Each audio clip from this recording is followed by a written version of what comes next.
Hey guys, Law with Hollywood First Look here at the 2024 National Hispanic Media Coalition Impact Awards Gala. Tonight they will be celebrating outstanding individuals who are making a difference in Latin communities.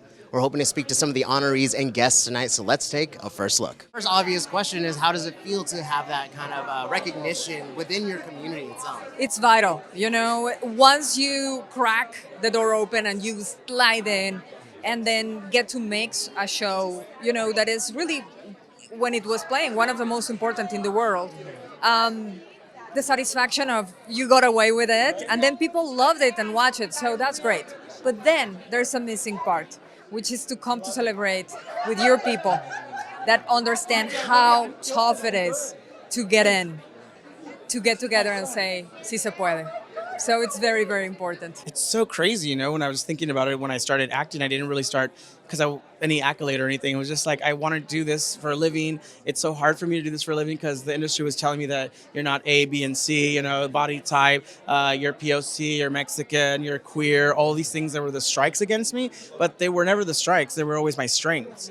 And the second you shift that mentality and you really believe it yourself is when everyone around you starts seeing you. It's like, whoa, this person really loves that they're in this body, loves that they're Mexican, loves that they're queer. I love it too. But it shouldn't have to be that hard to convince people to give us the opportunity to express our stories and share our stories. Our community has so many stories, you know, and I think that after doing this for like over a decade, I feel I'm so honored and proud that the work I've been doing with Guillermo has led to this. And it doesn't go, you know, I know how lucky and fortunate I am, you know. You never tell me twice because this business is hard, you know, but to make it and to be on a show that's successful and to have so many people come up to me at Comic Cons and like just say, hey, my dad and I watch your show. It's the one thing we bond. He's like, you know, this like laborer and like he's my like, I love my Mexican dad, and he just comes home and we watch over. It's like that really warms my heart, stuff like that, because that's the kind of stuff I did with my dad. We used to watch like Cantinflas, you know, and we bonded over that. So if I'm doing that for someone right now, that's kind of really cool. You're part of their memory and part of their core like history of their family. And the idea is that most artists are inspired by other facets of art, right? So like I'm a chef, but most chefs that I know that are awesome probably play an instrument, or they paint, or they draw, or do something. So we're always constantly being influenced by other artists, and I just think that's really beautiful, you know? Kind of the all-about shelf here, but it's cool.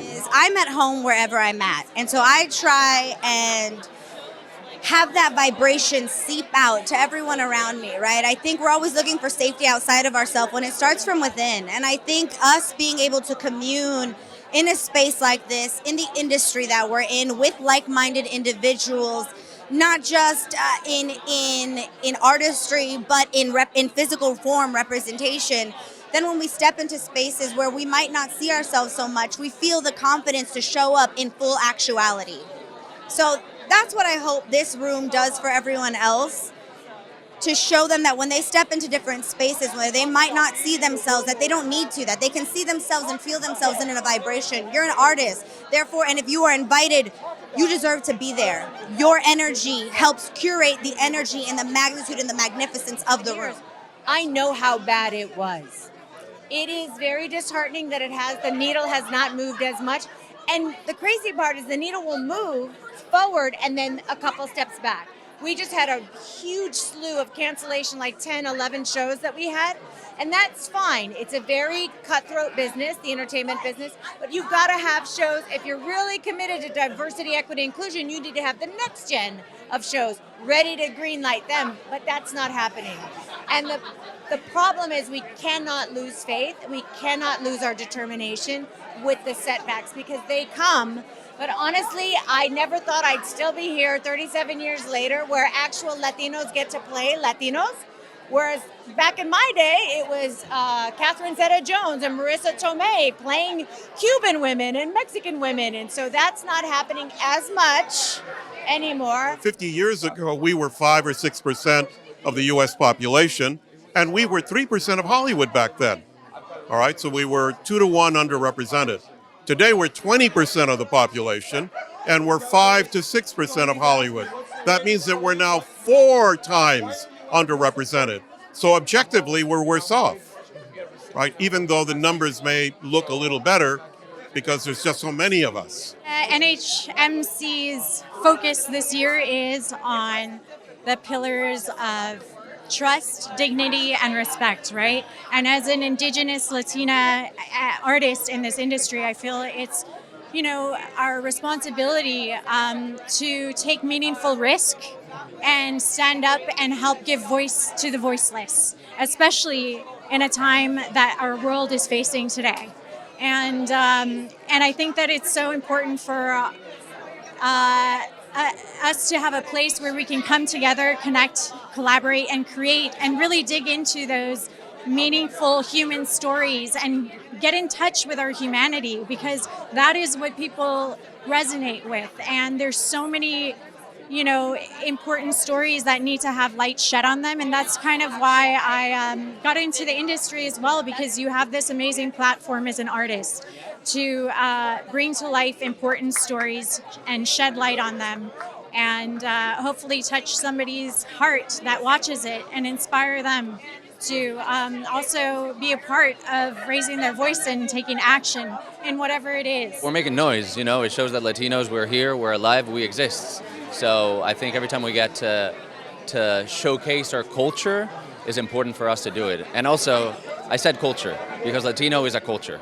It's not a color, it's not a nationality, it's a culture. And Hollywood sometimes likes to box everything into very specific labels, but Latino culture is so big, it's so rich, it's so diverse, it cannot be contained in a box. And I feel like tonight, right here, there is a perfect representation of what being Latino means. We all need encouragement. We need encouragement. When we do get those jobs in C-suite positions, we need to bring each other up. Don't be afraid to bring each other up. We need to get on the board of directors. We need to get in C-suite positions. And we have to start owning our own business, our own studios, our own production companies. Emily and I actually met through NHMC. So we have been blessed by the connectivity that this organization brings us. And I think by getting all of these beautiful Latine, diverse artists in one room is inspiring. It gives us hope for the future of entertainment and just the impact that Latinas have around the world. And I think that we get further together, right? I think it encourages us to tell more stories about who we are in an intersectional, multidimensional way. And I'm just so honored and humbled to be around such amazing and phenomenal artists. Yeah, that was a beautiful answer. I think that just to piggyback off of what she said, it's such a powerful thing to have all of us here, because we're being shown in such a beautiful light. And I think that our communities need that. We need to continue to uplift each other. We need to continue to tell our stories in this way. And at the same time, I think that NHMC has done such a beautiful job at that every single year. It shines light on the powerful work that we have done, the inspirational work that we have done. And it's so amazing for younger generations to be able to see all of this and say, I can do that too. I can be in that room too.